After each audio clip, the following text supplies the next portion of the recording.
ASU softball outfielder Olivia Miller has taken the initiative to make sure close to 100% of the student athletes were registered to vote in the 2020 election and ensured they were educated prior to casting their vote.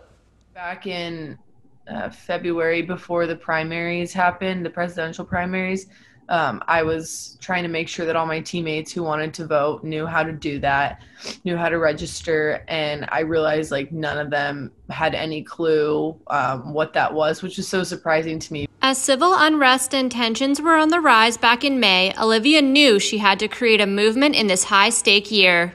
I think to May, when the country kind of went in civil upheaval and there's some craziness going on, I think everybody, especially at ASU, we all kind of sat here, amongst the student athletes, and we're like, well, what can we do to kind of make a difference, make a change, ensure that this kind of stuff doesn't continuously happen.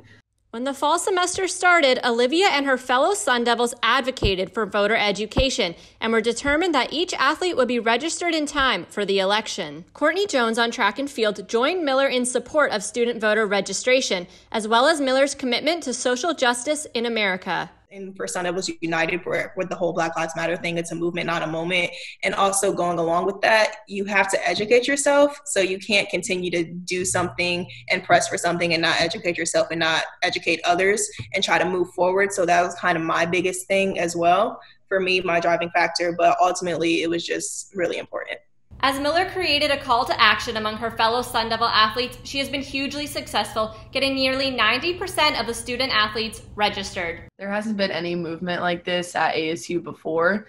I will say that nationally, there's a big effort for student athletes to get their fellow student athletes registered to vote.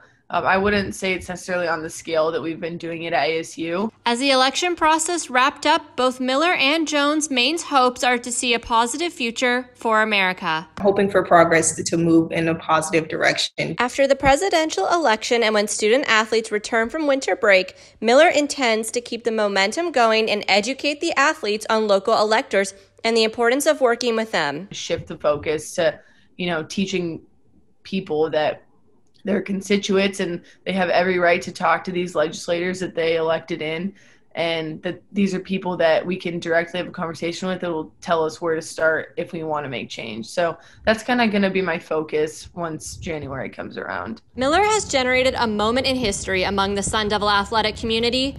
For Cronkite News, I'm Lauren Shirley.